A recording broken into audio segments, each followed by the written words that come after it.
ఒకసారి సాయంత్రం ఒకసారి పర్వాలేదన్నారు పెద్దవాళ్ళు. సావిట్లో ఒకసారి సందిట్లో ఒకసారి చలి కాగాలన్నారు చిన్నవాళ్ళు. కొక్కరో బంగారు కోడి ముద్దడితే ముదిరింది వేడి.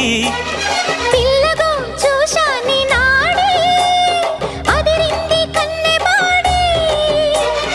గుట్టుగా దోపిడి చెయ్యనా గుమ్మడి తాళలేను తీపి రాపిడి. నిన్నేమడగను ఎట్టాడగను ఒకసారి ఒడిలోకి రారమ్మని. నీకే